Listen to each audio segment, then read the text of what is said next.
मतलब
ठीक है। अब देखिए, मैंने कल आपसे क्वेश्चन पूछा था कि एससी की महिला के साथ में रेप हुआ है,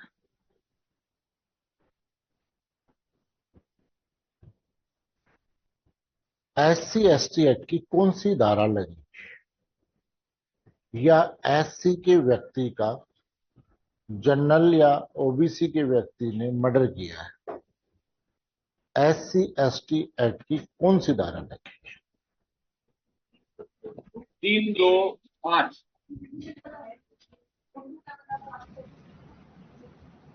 तो वो बात अलग।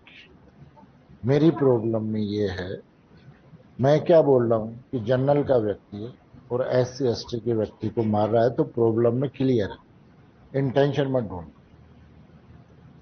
प्रॉब्लम में साफ आ रहा है, तो ये क्वालिफिकेशन हो रहा है तभी तो आ रहा है।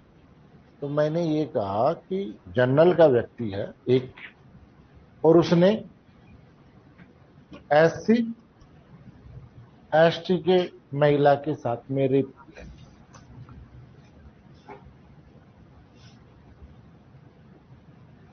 ठीक, या उसका मर्डर किया है।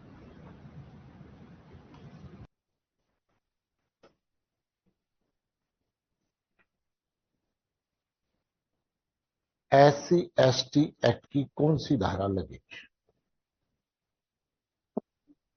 सेक्शन 3 का सब क्लोज 2 का 5।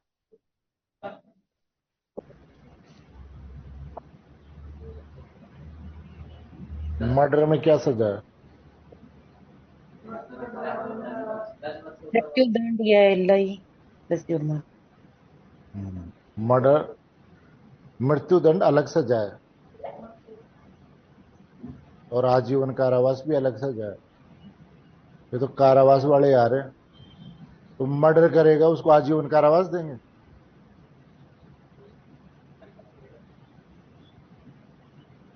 तो इसकी फर्स्ट शेड्यूल को देख, फर्स्ट शेड्यूल को देख, उसमें आईपीसी के कुछ अपराधों के लिए कंपेंसेशन का प्रोविजन किया गया है। शुरुआत में तो एससी एसटी के सेक्शनों में कंपेंसेशन का प्रावधान किया गया है। आगे जाओ लास्ट में, इसी शेड्यूल के आखिरी में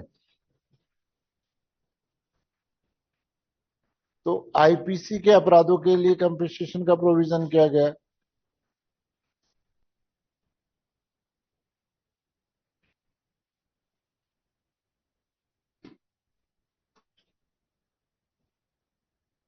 फोर्टी फोर से देखो,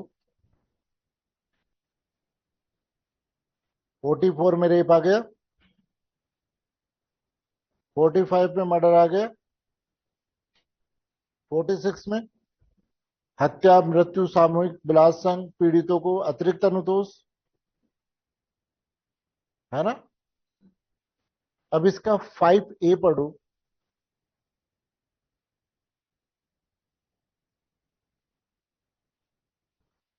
तीन का 5A पढ़ो।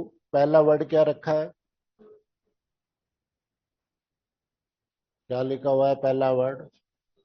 कि शेड्यूल में वर्णित कोई अपराध, कौन से अपराध? मर्डर और रेप कहां आ रहा है? कहां आ रहा है? डकैती कहां आ रही है? शेड्यूल फर्स्ट में आ रही है। तो इन तीन अपराधों की सजा तो वो मिलेगी जो आईपीसी में है या बीएसए में है, लेकिन जब तक वो एससी एसटी के एक्ट में कवर नहीं होगा तब तक वो कहां नहीं जाएगा? एससी एसटी एक्ट में नहीं जाएगा। इसलिए धारा तो कौन सी लगेगी?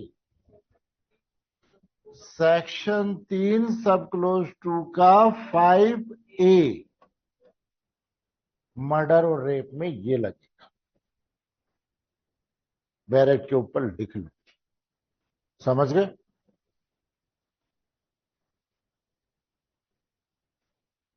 अब आप ये कह रहे हो कि साहब मर्डर में 5 लगा दो। आजीवन कारावास ऑलरेडी है, उसमें क्या आजीवन कारावास दोबारा से देंगे?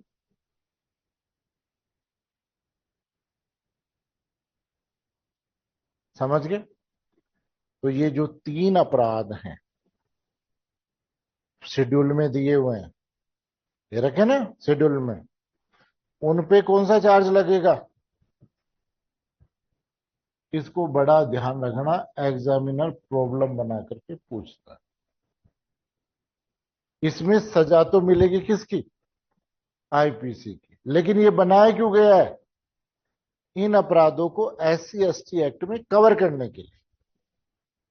आगे बात समझ।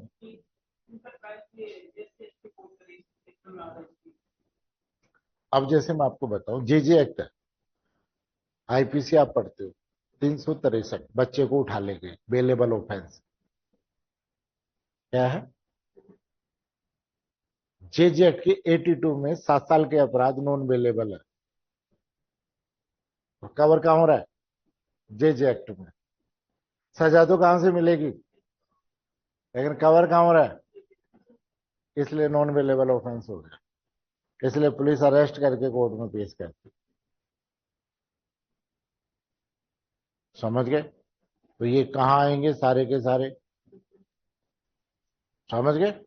बस ठीक है। सर, हाँ, सर जैसे सजा तो आईपीसी या बीएस से जो भी मिलेगी मिल जाएगी, लेकिन साथ में इनको कंपनसेशन इधर से भी दिलवा देंगे क्या? SC ST. कंपेंसेशन यहां से मिलेगा, क्यों नहीं मिलेगा? एससी एसटी एक्ट से कंपेंसेशन भी मिलेगा ना। हाँ, तो दो बेनिफिट हो गए ना, उसे उधर सजा हो गई और उधर उसको कंपनसेशन भी मिल रहा है। भाई आपने क्या कहा? मैंने जिस दिन स्टार्ट किया था, SC/ST एक्ट के 3 ऑब्जेक्ट हैं। जी जी। पहला तो संरक्षण यानी सजा देना, प्रिवेंशन। दूसरा स्पीडली कोर्ट एस्टेब्लिश करना। और तीसरा रिहेबिलिटेशन। तो ये रिहेबिलिटेशन का पार्ट है कि नहीं है? सजा तो उसको मिली है, हम्म। लेकिन उसने भुगता है, उसका कंपेंसेशन तो मिलेगा कि नहीं मिलेगा? जी सर। आगे बात समझ में? ठीक है, तो ये कहाँ आ रहा है?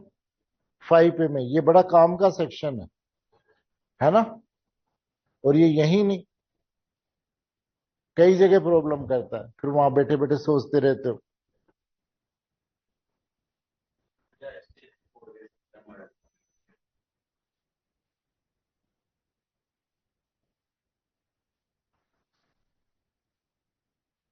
अब एक बात बताओ, देखो, जो प्रैक्टिकली सबसे ज्यादा केस आते हैं कोर्ट में, प्रॉब्लम उसी में से आती है। भाई आपको आज याद तो करना है ही, प्रैक्टिकली जो सबसे ज्यादा प्रॉब्लम आती है वो किस किस में आती है? सबसे पहले आता है सेक्शन 2, सॉरी 3, फर्स्ट, R और S। सबसे ज्यादा प्रैक्टिकली सबसे ज्यादा जो केस आते हैं SC/ST एक्ट के, वो किसके आते हैं? R और S।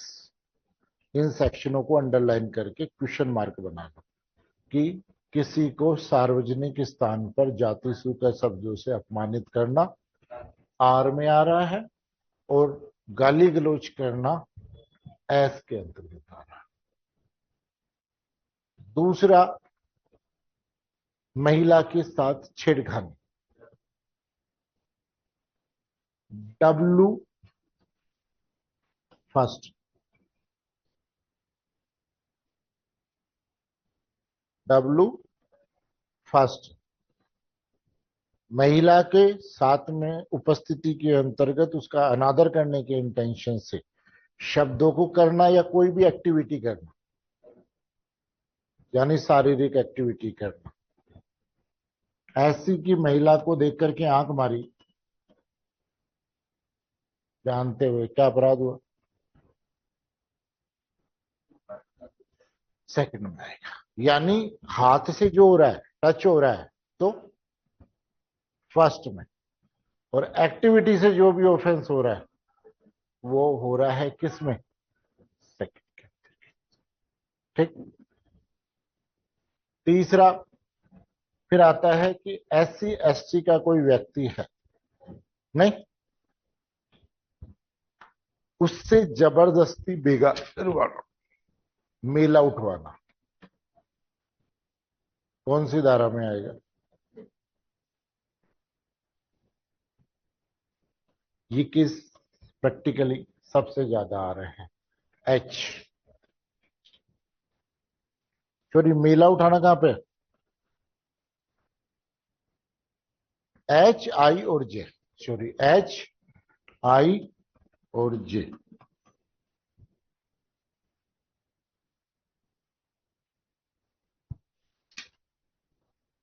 अगर पंचायत चुनाव आ गए तो चुनाव वाले देख लेना, अगर अधिसूचना जारी हो गई तो वहां से बना देगा, है ना?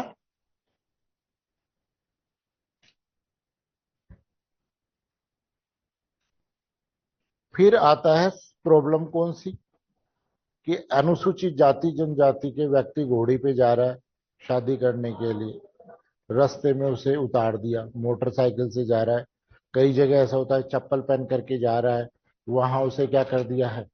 उतार दिया है। कौन सी धारा का अपराध होगा? ZA। ZA में।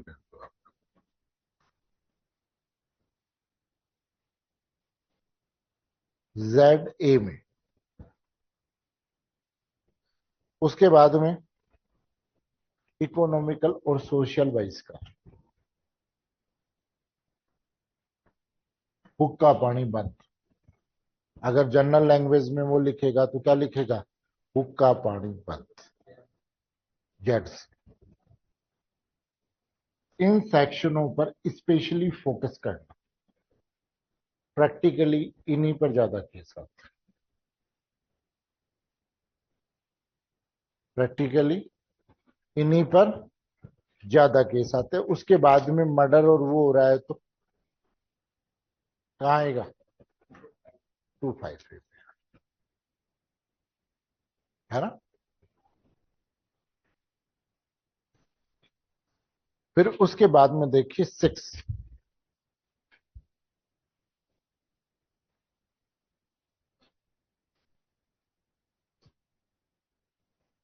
हाँ बेटा।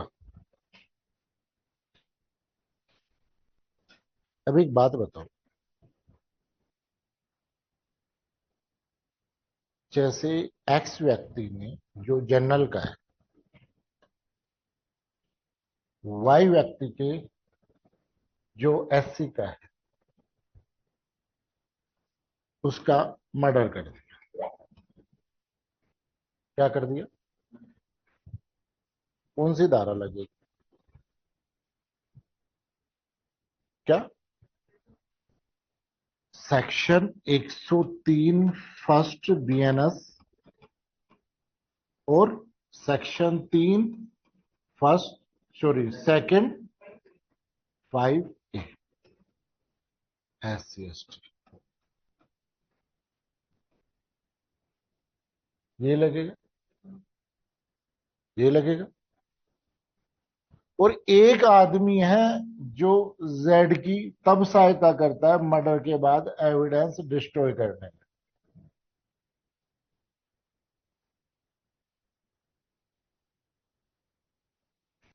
एविडेंस को नष्ट करना होता है कि नहीं होता? जैसे दोस्त को फोन कर दिया, यार मेरे से मर्डर हो गया, क्या करें? वो कहा रुक मैं भी आता हूं।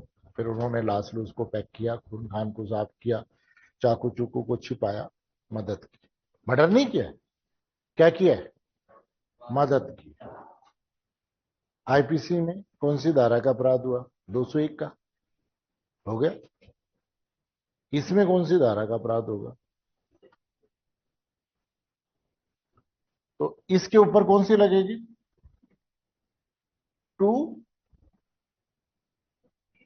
सॉरी 3, 2 और 6। और सजा क्या मिलेगी? क्या हुआ? सॉरी 6 है। सजा क्या मिलेगी? जो आईपीसी में दे रखी। जो एक चीज और ध्यान रखना, एक आदमी ने मर्डर किया और एविडेंस डिस्ट्रॉय की, उस पर केवल मर्डर का ही चार्ज लगता है। दूसरा व्यक्ति साथ में होता है ना, तब 102 लगती है। जैसे अभी एडीजे में प्रॉब्लम थी कि एक आदमी ने लड़की को जोधपुर से लिया, उसके साथ रेप किया, उसका मर्डर किया, उसके चेहरे को कुचल दिया, उसके सामान सुमान को इधर उधर कर दिया, तो चेहरा छिपाया, एविडेंस डिस्ट्रॉय करना हो गया कि नहीं हो गया? तो अगर सिंगल व्यक्ति करता है तो केवल मर्डर और रेप का चार्ज, और अगर उसके साथ कोई मिल जाता है तभी ये 201 लगती है दोनों पे। फिर ये दोनों पे लगेगी। समझ गए? और जो ऊपर वाले अपराध अगर कोई लोक सेवक करता है तो वहां सजा कितनी है? मिनिमम 6 माह और मैक्सिमम 5 वर्ष। बाकी इनकी जो सजा है वो है ही। तो उन्होंने कहा कि मिनिमम 6 की जगह उसको 1 वर्ष दिया जाएगा। इसको अंडरलाइन करके क्वेश्चन मार्क बना ले, ये बहुत पूछता है। एक बात बताओ, कई बार प्रॉब्लम पूछ ले आपसे कि थाने पर एक अनुसूचित जनजाति का सदस्य एफआईआर रजिस्ट्रेशन कराने गया। एसएचओ जो अनुसूचित जाति और जनजाति का सदस्य नहीं था, उसने उस व्यक्ति की एफआईआर को देखने के बाद सबके सामने उसके साथ गाली गलौज किया और जाति सूचक शब्दों से संबोधित करते हुए उसके साथ गाली गलौज की, है ना। एसएचओ ने क्या अपराध किया? एसएचओ ने क्या अपराध किया? भाई एसएचओ है पुलिस थाने का, वो जनरल का है, एससी का व्यक्ति, उसके पास रिपोर्ट दर्ज करानी है। एसएचओ ने उसकी रिपोर्ट को देखा और वो कहा ये क्या लेकर के आए, और उसके साथ गाली गलौज कर दी, और ये कहा कि तुम इस जाति के हो, तुम ये हो, जाति सूचक जनित शब्दों से, और गाली गलौज कर दी। एसएचओ ने क्या अपराध किया?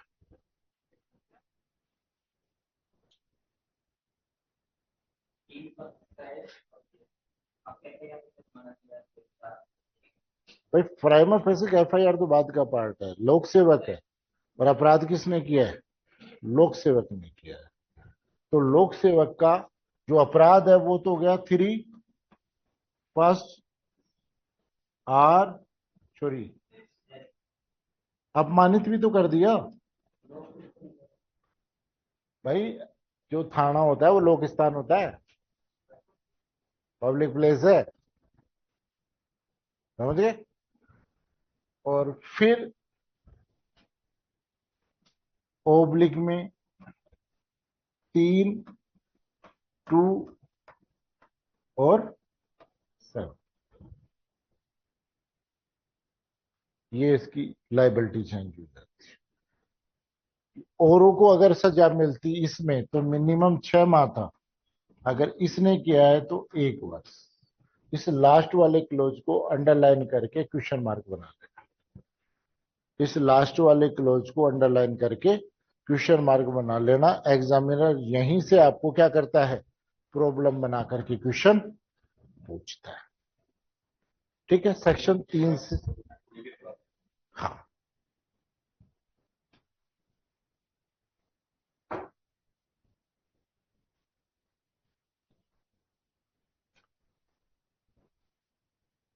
अब आ जाओ दूसरी वाली प्रॉब्लम। एसएचओ के पास गया और एसएचओ ने एफआईआर रजिस्ट्रेशन से मना कर दिया। गाली गलौज नहीं की, गाली गलौज की तो आपने ये धारा लगा दी, कुछ नहीं कहा, और वो कहा कि नहीं मैं दर्ज नहीं कर रहा। वो कहा मैं, होता ही क्या अपराध हुआ? अब 4 में अपराध।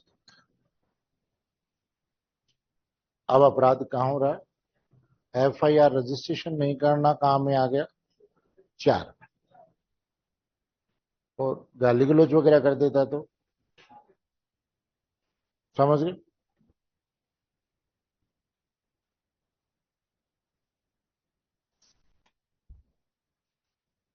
एसएचओ है।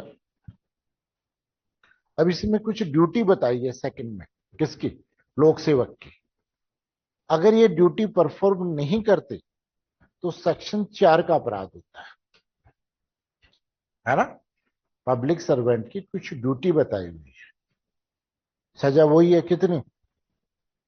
1 वर्ष तक का कारावास है ना, 6 माह से कम नहीं होगा, 1 वर्ष तक का होगा।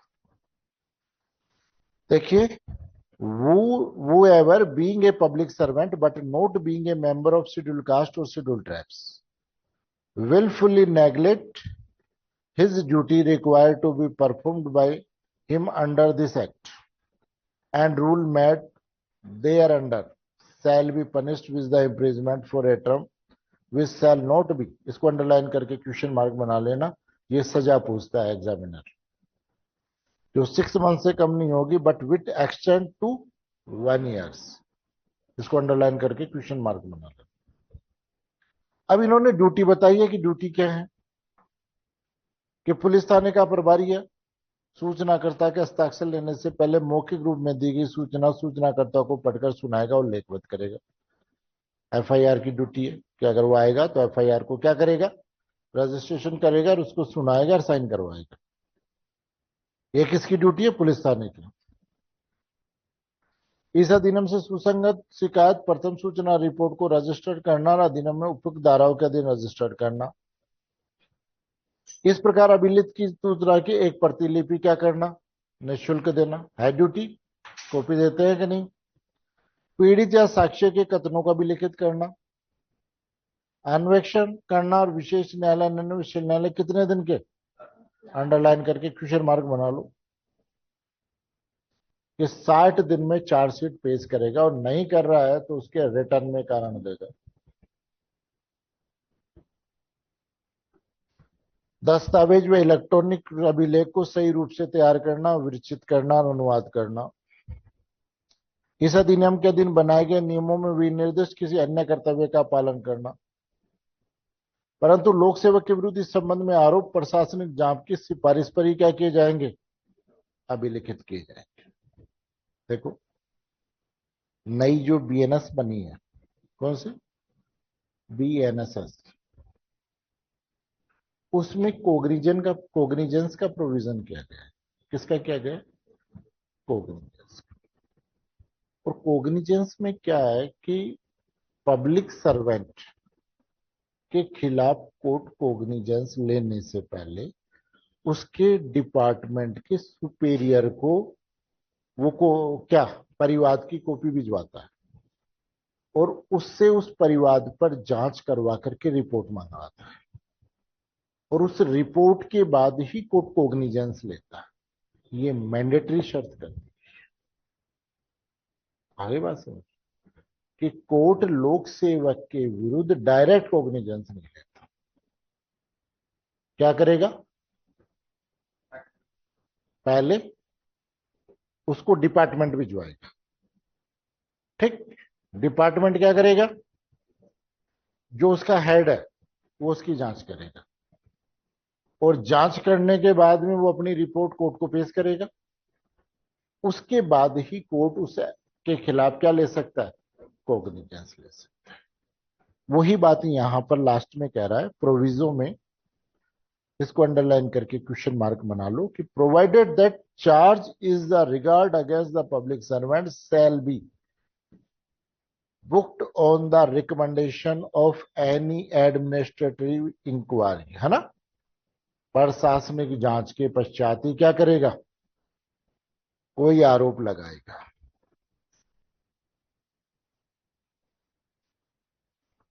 और जो सेक्शन 2 में दिए गए कर्तव्य की अवहेलना करता है, उसके संबंध में कोग्निजेंस कौन लेगा, इसको अंडरलाइन करके क्वेश्चन मार्क बना लो कि SC/ST एक्ट, तो स्पेशल SC/ST एक्ट है, और एक्सक्लूसिवली SC/ST एक्ट है, वो ही क्या करेगा, कोग्निजेंस लेगा।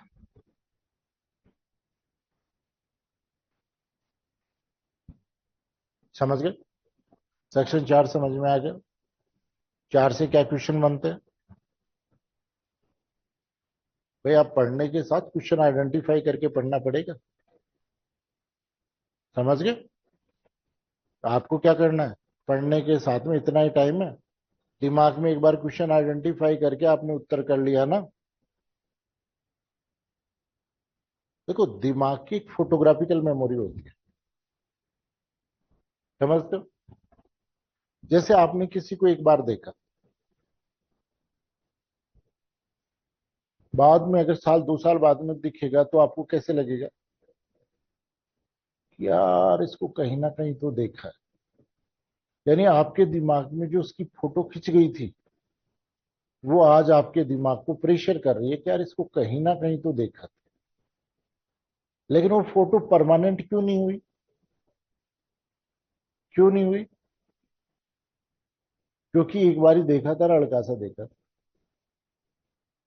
बाद में फिर कोई याद दिलाया कि अरे यार ये तो उन भाई साहब के साथ अपने घर आया था ना जीवने के लिए। अरे वो कहा, हाँ 4 रसगुल्ले ज्यादा खाए थे। आ जाएगा फिर याद, फिर वो सारी फोटो रिकवर हो जाएगी। और मैं अगर आपको रोज दिख रहा हूं और साल भर बाद में मिलूं, पिछाड़ोगे कि नहीं पिछाड़ोगे। मान लो कल को आप डाइस पे बैठे हो और मैं आ जाऊं आपके कोर्ट में, पिछाड़ोगे कि नहीं पिछाड़ोगे, क्यों, मैं रोज दिख रहा हूं आपको, इसलिए आपकी मेमोरी में क्या हो गया, मैं परमानेंट। आप तो ये छोड़ो, मेरी आवाज भी सुनाई दे देगी ना कहीं से, तो भी आप पिछाड़ लोगे। चाहे बात करो ना करो, वो बात की बात है, लेकिन पिछाड़ लोगे। यही आपके दिमाग का आग है, यही आपके एक्ट का आग है कि आप एक्ट को बार बार इंट्रो करोगे, उसके साथ एक्सरसाइज करोगे तो वो सारी चीजें आपके दिमाग में परमानेंट हो जाती है। फिर जिस दिन आप एग्जाम देने जाते हो ना, उस दिन ऐसे लगता है ब्लैंक ब्लैंक, यार मेरे को तो कुछ भी याद नहीं है। और जब पेपर देखते हो ना, तो वो सारी फोटोएं आपके सामने आ जाती हैं, लेकिन उसको डालना तो पड़ेगा आपकी मेमोरी में, है ना।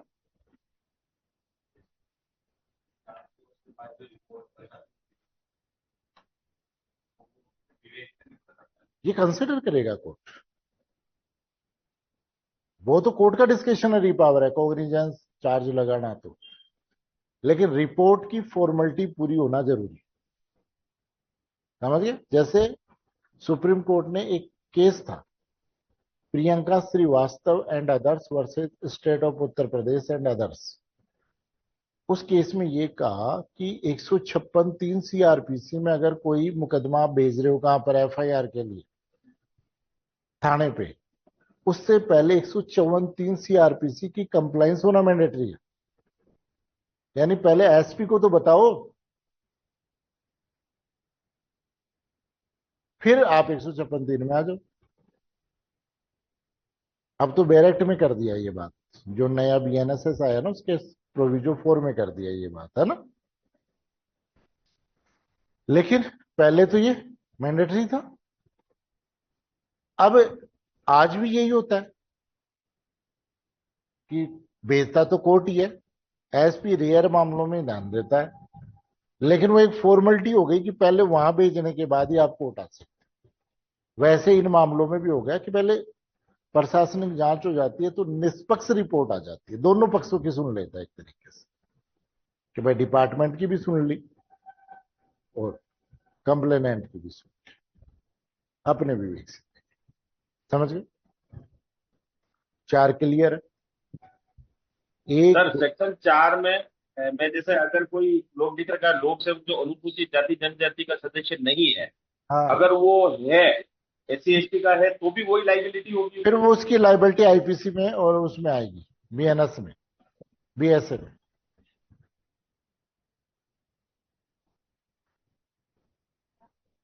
उनका क्वेश्चन ये था कि अगर वो ऑफिसर एससी एसटी का है तो तो फिर एससी एसटी एक्ट लागू नहीं होगा। ये अपन ने पहले क्लियर कर दिया, जनरल और ओबीसी। फिर आता है पश्चातवर्ती दोष सिद्ध। इसको अंडरलाइन करके क्वेश्चन मार्क बना लो। एक ही क्वेश्चन पूछता है कि अगर किसी ने अपराध किया है और दोबारा अपराध करता है तो दंड कितना होगा। सब्सिक्वेंट कन्विक्शन में इनहैंस पनिशमेंट है ना, वर्धित दंड कितना होगा। तो मैक्सिमम तो बढ़ाया नहीं है, मैक्सिमम तो उतना ही रहेगा। मिनिमम को 6 माह से 1 माह कर दिया, इसको बैरेट के ऊपर ही लिख लेना। कई बार क्या होता है कि हम जस्ट डबल कर देते।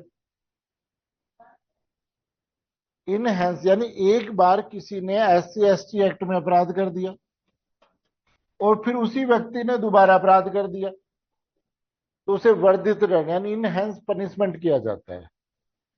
उसमें मिनिमम 6 माह था, उसको तो कर दिया 1 वर्ष, और जो मैक्सिमम कितना था,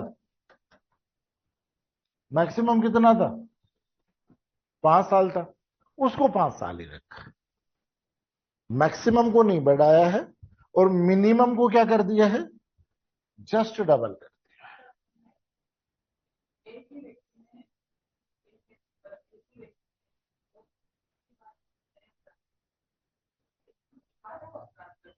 तो बिल हाँ, मिनिमम सजा 1 वर्ष हो जाएगी, मैक्सिमम तो 5 ही रहेगी, है ना। मैक्सिमम वही रहेगी। 5 के लास्ट वाले लाइन को अंडरलाइन करके क्वेश्चन मार्क बना लेना। ये बहुत पूछता है कि वर्धित दंड में क्या सजा दी जाएगी। जो व्यक्ति इस अध्याय के दिन अपराध करने के लिए दोष सिद्ध हो चुका है, दूसरे अपराध व पश्चातवर्ती अपराध के लिए दोष सिद्ध किया जाता है कारावास, जिसकी अवधि 1 वर्ष से कम नहीं होगी, किंतु जो उस अपराध के लिए उपबंधित दंड तक की हो सकती है। इसको अंडरलाइन करके क्वेश्चन मार्क बना लो। shall be punished with the imprisonment for term which may shall not extend, sorry, not be less than 1 year, but which may extend to punishment provided for this offense, that offense.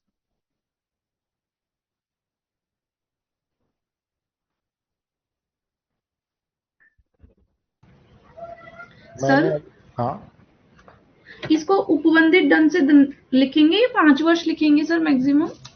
भाई सीधा कान पकड़ो तब तो 5 वर्ष, और घुमा करके पकड़ो तो उपबंधित। ठीक है। अब एक बात बताओ, सेक्शन 6 ये स्पेशली मेंस में पूछता है कि आईपीसी की कौन सी धारा व प्रावधान है जो एससी एसटी एक्ट पे लागू होते हैं, या बीएनएस की कौन सी धाराएं हैं जो एससी एसटी एक्ट पे लागू होती हैं। तो देखो, सबसे पहले हम आईपीसी की बात करते हैं, कौन कौन सी धाराएं हैं।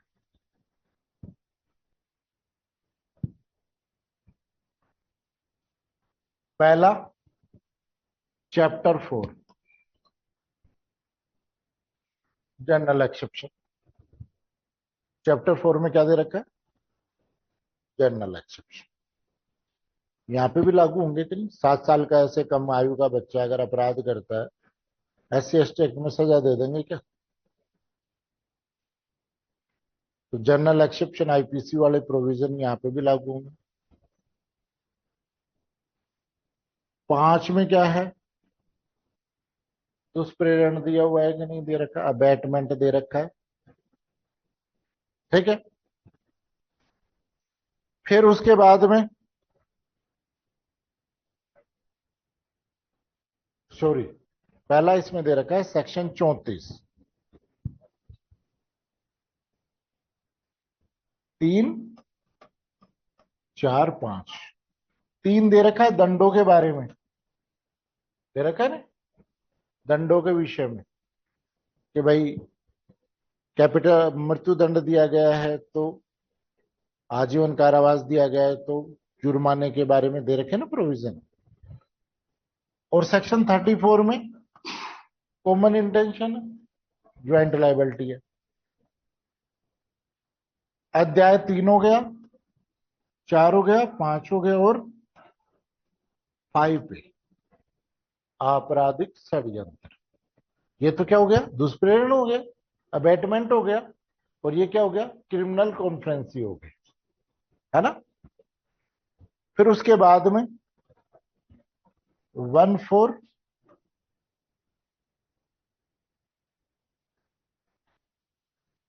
यानी सामान्य उद्देश्य। ठीक।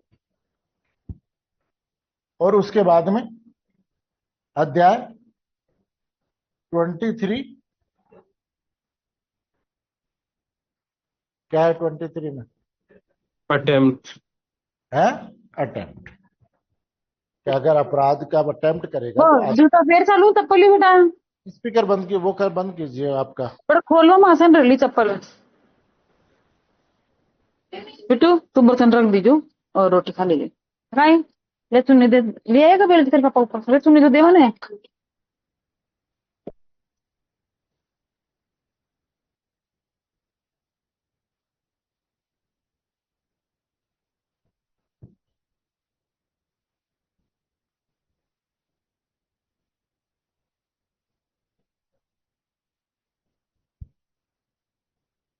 हाँ, कहाँ थे हम?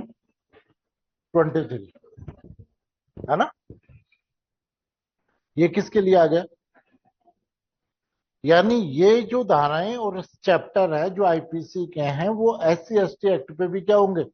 अप्लाई होंगे। ये आरजीएस मेंस में पूछा हुआ है। और बीएनएसएस की कौन सी धाराएं होगी?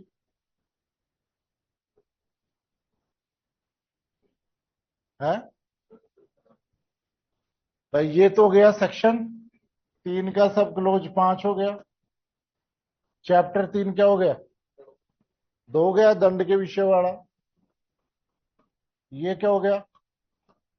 और ये, और ये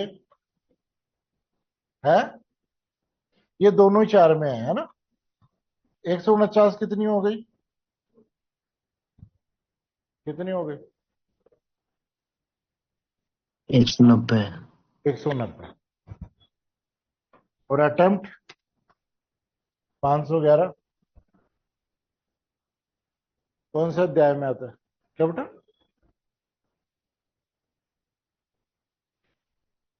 अटेम्प्ट 511 आईपीसी। 4 अध्याय 4 में आता है। अटेम्प्ट वहीं पे कवर कर रहा है। ठीक। तो ये सेक्शन वो है जो ज्वाइंट लायबिलिटी से संबंधित है, जनरल अपवाद से संबंधित है। ठीक है। ज्वाइंट लायबिलिटी के लिए जो मैंने क्लास ली थी कि भाई कब तो आपराधिक षड्यंत्र होता है, कब कॉमन इंटेंशन लगता है, उसकी क्लास मैं आपको ग्रुप में डाल दूंगा। एक बार वो देख लेना, बड़े काम का सेक्शन। प्रैक्टिकली काफी चीजें आपको क्या होगी, समझ में आ जाएगी। तो मैं उसका लिंक यानी यूट्यूब का वो जो लिंक है वो आपको शेयर कर दूंगा, एक बार आप उसको देख लेना।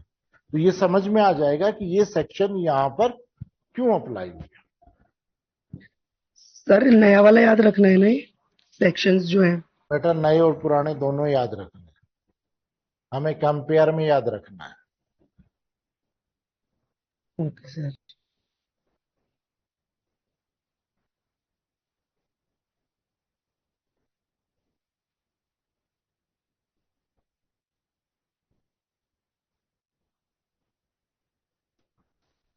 फिर देखिए कहां थे,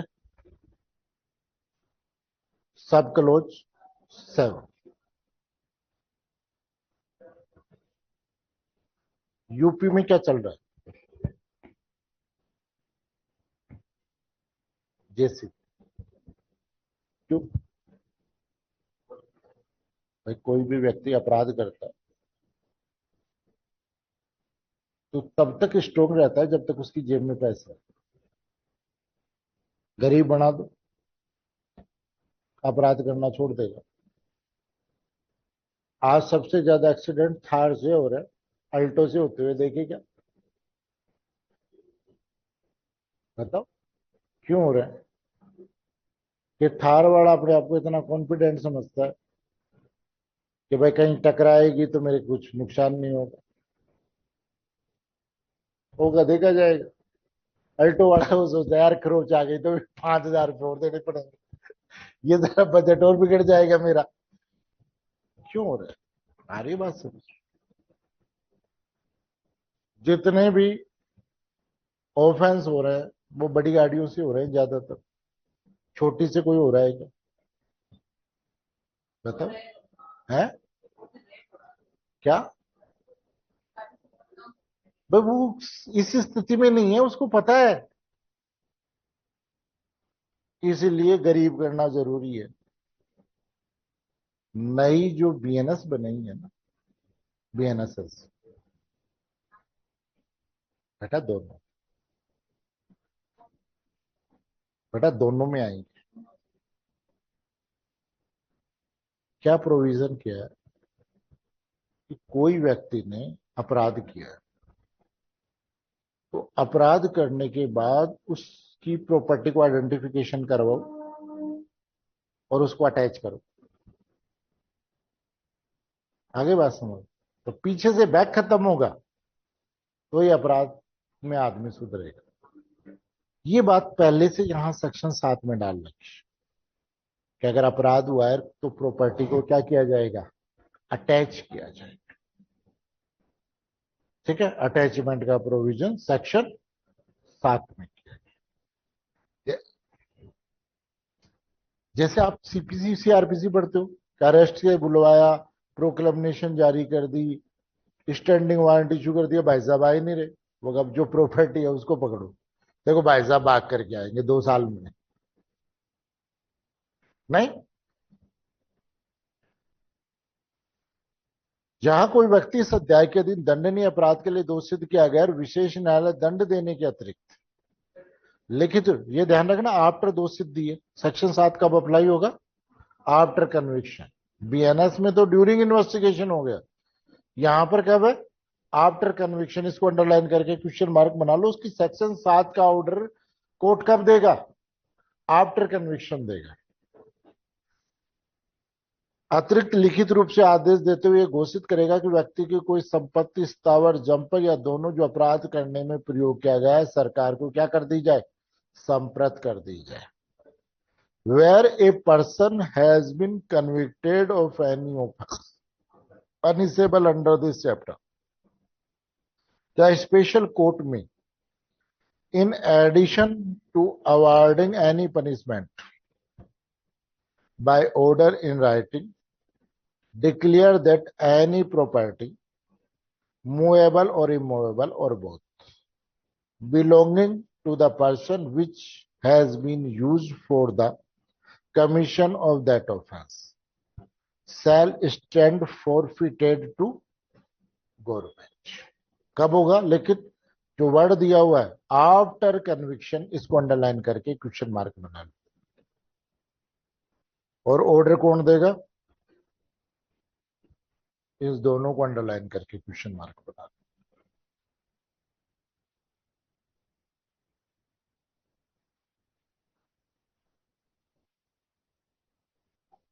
सर इन दोनों में अंतर क्या है, पहले में और दूसरे में?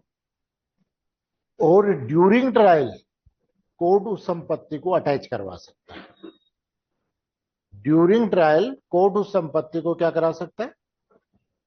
After conviction four features of the property. नहीं, एक बात बताओ, बीएनएस में दंड कितने दे रखे? कितने दे रखे? कितने प्रकार के दंड? 6। कौन कौन से? मृत्युदंड, आजीवन कारावास। पहला है कैपिटल पनिशमेंट,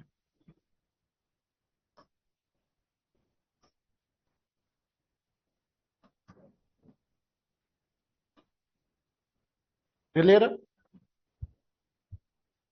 दूसरा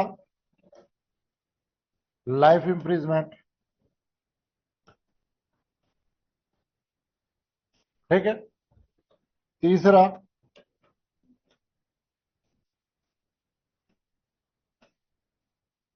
दो प्रकार का हो गया, सिंपल और रेग्रियस, ठीक है। चौथा फाइन। पांचवा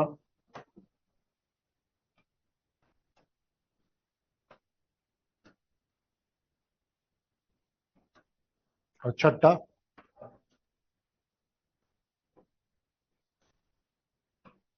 सर 5वें नंबर पर क्या लिखा sir? Four features of the property, संपत्ति का संपर्क। ठीक। आपको एग्जामिनर ये क्वेश्चन पूछ सकता है कि SC/ST एक्ट की कौन सी धारा में संपत्ति का संप्रण एक दंड के रूप में दिया हुआ है। वो देगा आपको section 3 first A, sorry 3 first देगा, सेक्शन 3 सेकंड, सेक्शन 7 फर्स्ट और सेक्शन 7 सेकंड। क्या उत्तर होगा? 7 सेकंड।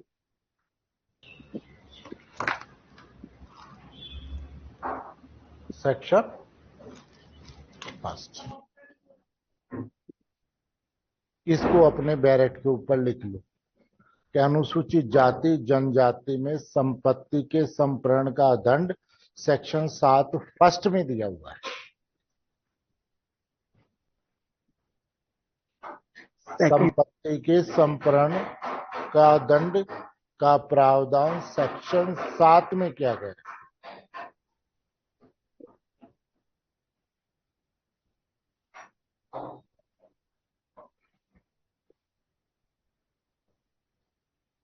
या फिर सर अपनी किसी जो भी अपनी माइंड में हिंट बैठे उसके अकॉर्डिंग भी याद रख सकते हैं इसको। हाँ सर। बिल्कुल, समझ गए? 4 फीचर्स ऑफ द प्रॉपर्टी, है ना? और प्रॉपर्टी के अटैचमेंट का प्रोविजन कहां किया गया है? इसको भी लिख लो, बैरेट के ऊपर लिखना, क्योंकि कॉपी में लिखोगे ना तो भूल जाओगे, बैरेट तो बार बार पढ़ना पड़ेगा आपको, तो हर चीज दिमाग में रहेगी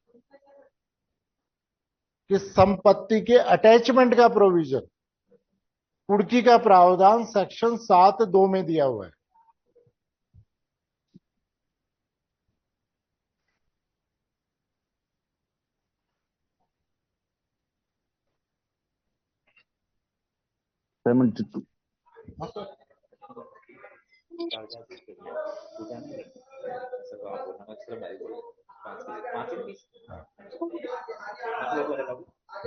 राकेश नहीं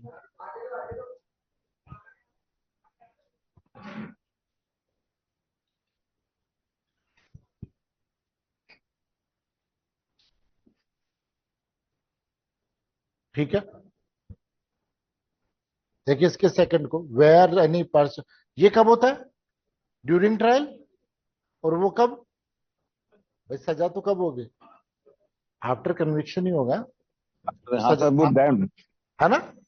और हाँ during trial, where any person is accused of any offense under this chapter, it shall be open to special court trying him to pass an order that all or any of the properties, movable or immovable or both, belonging to him shall during the period of such trial be attached, where such trial and in the conviction the property so attached shall be liable to forfeitures to extend the require of the purpose of the realization of any fine imposed under this chapter। यानी किसी भी property को attach कर सकता है कि आगे हम कोई फाइन करेंगे तो उसको वो करने के लिए। कोई व्यक्ति सत्याय के दिन अपराध का अभियुक्त है, वहां विचारण करने वाला विशेष न्यायालय ऐसा आदेश करने के लिए स्वतंत्र है कि सभी या कोई संपत्ति स्थावर या जंगम या दोनों विचारण की अवधि के दौरान कुर्क की जाएगी। जहां विचारण का परिणाम दोषित दिए, वहां कुर्क की गई संपत्ति उस सीमा तक संपरण के लिए दायी होगी जहां तक संपत्ति अधिरोपित जुर्माने की वसूली के लिए क्या है? अपेक्षित है। हाँ सर, दोनों के लिए मतलब कंपेरेटिव ना बचाए, जहाँ तक कि दोनों का सूटेबल इक्वलिटी ना हो तो वहां तक के लिए सर, एक ना सर चले सर। बिल्कुल जी सर। फिर इसके बाद में बात करते हैं किसकी? परजम्पशन। परजम्पशन हम परसों देखेंगे, ठीक है? यानी कल की आपका ऑफ रहेगा। कल आपको मैं तीनों क्लासें SC/ST एक्ट की और तीनों क्लासें किसकी? एविडेंस एक्ट की आपको ग्रुप में शेयर कर देता हूं। एक वो क्लास कौन सी जो हमारी सर एक रिक्वेस्ट है सर, ज्वाइंट लाइबिलिटी की, जो सर हमारी एक मिनट सर, एक मिनट, मैं कुछ कहना चाहता हूँ सर। जो ज्वाइंट लाइबिलिटी की हैं वो मैं आपको शेयर कर देता हूं। कल का दिन आपके पास है, आज का दिन है, कंपेयर कर लेना। सर प्लीज 1 मिनट, क्लास ले रखी है, वहां सर से प्लीज कंपेयर कर लेना। Sir please 1 minute. एक मिनट, फिर उसके बाद में आप अपना डिसीजन ले लेना। उसके बाद अगर आपको रजिस्ट्रेशन कराते हो तो फिर हम परसों से कंटिन्यू, ठीक है? हाँ सर, मैं कुछ बोलूं सर? हाँ हाँ बेटा, आप बताओ। जी सर, मैं ये कहना चाहता हूँ सर, मेरे पास आपका जो ग्रुप बता रहे हैं, ग्रुप में लिंक शेयर कर देते हैं, तो मैं उस ग्रुप में नहीं हूँ। मेरे पास तो कहीं से किसी ने भेजी थी कोई लिंक, वहां से मैंने कभी क्लास ज्वाइन की आज ही। तो सर क्या आप ऐड कर सकते हैं या लिंक सेंड कर सकते हैं मेरे को सर आपके व्हाट्सएप? पास मेरे नंबर है? नहीं सर, मेरे पास आपका नंबर नहीं है सर। मैं मेरा नंबर बता देता हूँ आपको, लिख लीजिए 94142 94142 34 34 222। 222। हाँ सर एक बार मैच कीजिए सर, 94142 34 222। आप इस पर मेरे को मैसेज कर देना, मैं आपको सारी क्लासों के लिंक भेज दूंगा, है ना। सर ग्रुप हो तो ग्रुप में ऐड कर दें सर, वहीं से और मैं बिल्कुल ग्रुप में आपको ऐड कर देता हूँ, है ना। जी जी जी सर, थैंक यू सर जी। सर सर किस नाम से नंबर सेव करूंगी सर? अशोक शर्मा के नाम से कर लीजिए। अशोक शर्मा सर, जयपुर। हाँ जी। जी sir, Ashok Sharma law class है जयपुर, जी सर। और 5 मिनट बाद में जजमेंट की क्लास है ना।